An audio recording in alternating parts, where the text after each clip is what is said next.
L'Égypte a été l'hôte de nombreux meetings ayant pour invité des experts africains afin de mettre un terme aux problèmes d'énergie et d'électricité sur le continent, ce qui fait suite aux recommandations du Forum commercial Afrique 2016 à Sharm el-Sheikh le mois dernier.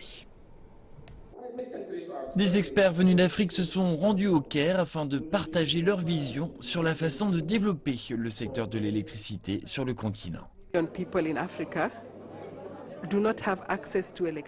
Plus de 600 millions de personnes en Afrique n'ont pas accès à l'électricité, ce qui signifie que la couverture n'est pas suffisante, surtout en Afrique subsaharienne. L'électrification rurale est un peu lente, mais les ressources sont là.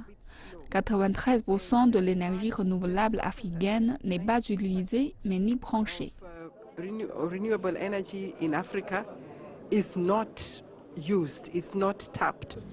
L'élargissement du champ du partage de l'électricité est l'une des formes de connexion des ressources disponibles. Nous introduisons un réseau intelligent dans le cadre de la première phase afin de connecter l'ensemble de l'Afrique, afin qu'au cours du pic de consommation, les pays possédant un surplus d'électricité puissent partager avec les autres. L'Égypte, par exemple, partagera avec le Soudan et l'Éthiopie. L'Égypte produit en moyenne 34 gigawatts, tandis que les autres produisent seulement 2 ou 3 gigas, et ce sont des pays très peuplés.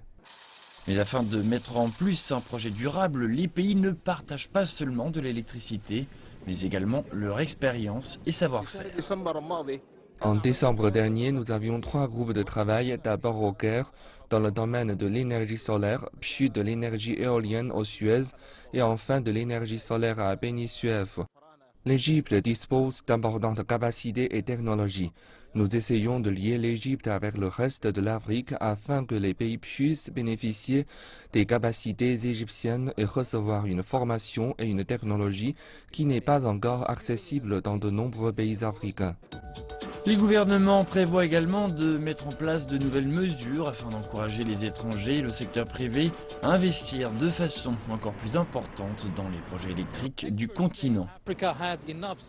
Les experts indiquent que l'Afrique a suffisamment de ressources pour l'énergie éolienne, l'énergie solaire ainsi que l'hydroélectricité pour alimenter l'ensemble du continent et plus encore, à condition que ces ressources soient connectées.